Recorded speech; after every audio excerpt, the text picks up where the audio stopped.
গত বুধবার ২২ অক্টোবর সকালে টঙ্গীর বাসা থেকে হাঁটতে বের হয়ে নিখোঁজ হন গাজীপুরের খতিব ইমাম মহিবুল্লাহ। পরদিন বৃহস্পতিবার ২৩ অক্টোবর সকাল ৬:৩০টার দিকে পঞ্চগড় সদর ইউনিয়নের সীতাগ্রাম হেলিপ্যাড এলাকার পঞ্চগড় বাংলাবান্ধা মহাসড়কের পাশ থেকে শিকল বাঁধা অবস্থায় তাকে উদ্ধার করা হয়। ঘটনার পর থেকেই দেশে শুরু হয় ব্যাপক তোলপাড়। হাসপাতালে ভর্তি অবস্থায় ইমাম দাবি করেন ইসকন সদস্যরা তাকে অপহরণ করেছে, গুমের চেষ্টা করেছে এবং তাকে বলৎকারও করেছে।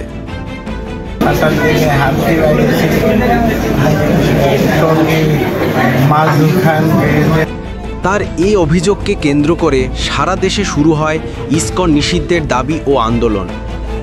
হাতে লাল সুতা দেখলেই সাধারণ হিন্দুদের ইসকন সদস্য ভেবে হেনস্থা শুরু হয়। এমনকি ওই ইমামের ছোট ছেলে প্রকাশ্যে ঘোষণা দেয়, আমি ১০০ ইসকন সদস্যকে হত্যা করব। তারা যেভাবে আমার বাবার দাড়িকে যেভাবে কাটা হয়েছে, আমি এই মোহাম্মদুল্লাহ বলতেছি, তোদের ১০০ ইসকন সদস্যকে আমি জবাই করব। আমার বাবাকে তারা তোরা যেভাবে বুকের ভিতরে এরকম নিরীহ মানুষটাকে লাথি মেরেছে, তোদেরকে বলতেছি তোদেরকে আমি জবাই করব। কিন্তু প্রশাসনের পক্ষ থেকে কোনো তৎপরতা দেখা না গেলেও পরবর্তীতে ইমাম নিজেই মামলা দায়ের করেন। এরপর তদন্তে নেমে পুলিশ জানতে পারে পুরো ঘটনাটিই ছিল একটি সাজানো নাটক। নিজের অপহরণের গল্প নিজেই তৈরি করেছিলেন ইমাম মহিবুল্লাহ। তদন্তের পর্যায়ে আমরা যে জিনিসটা জানতে পারি যে উনি আসলে সকালবেলা যখন হাঁটতে বের হন, উনি নিজেই একটা পর্যায়ে তার মধ্যে উনি ওনার বক্তব্য অনুযায়ী অবচেতনভাবে উনি মনে করেন যে তার আরও অনেক দূর এগিয়ে যাওয়া দরকার।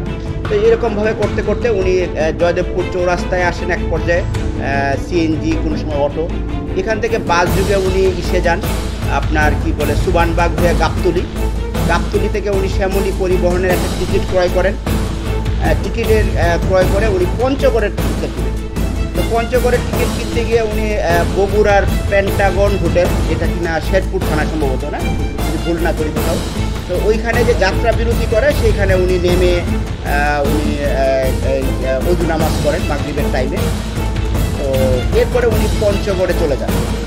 এরপরে ওখান থেকে উনি নিজেই হাঁটতে ওখানে যে পড়ে যান বা অবসাদগ্রস্ত হয়ে পড়েন এবং নিজে এই ধরনের অবস্থাটা। ঘটনার রেশ কাটতে না কাটতেই নতুন বিতর্ক সৃষ্টি করেন ঢাকা রেঞ্জের ডিআইজি রেজাউল করিম মল্লিক।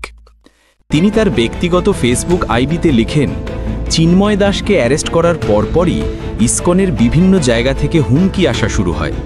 আমার কন্যা সন্তানদের স্কুলে পাঠানো এখন আমার জন্য দুষ্কর হয়ে গেছে। ধরতে গেলে তারা এখন পড়াশোনা থেকে বঞ্চিত। অ্যারেস্ট করার পরপরই হুমকি আসা শুরু করে। আমার দুটি কন্যা সন্তান রয়েছে, তারা ছোট, তাদেরকে স্কুলে পাঠানো আমার জন্য দুষ্কর হয়ে যায়। তার এই পোস্ট ঘিরে সামাজিক যোগাযোগ মাধ্যমে প্রশ্নের ঝড় ওঠে। নেটিজেনরা প্রশ্ন তুলেছেন, চিন্ময় কৃষ্ণ দাস তো গ্রেপ্তার হয়েছে ১ বছর আগে, এখন যখন দেশে ইসকন নাম ভাঙিয়ে হিন্দুদের ওপর আক্রমণ শুরু হয়েছে, তখন আপনি কেনই বক্তব্য দিচ্ছেন?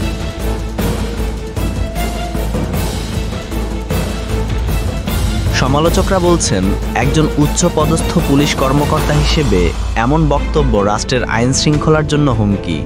একই সঙ্গে হিন্দু সম্প্রদায়ের প্রতি বিদ্বেষ ছড়ানোর আশঙ্কা রয়েছে।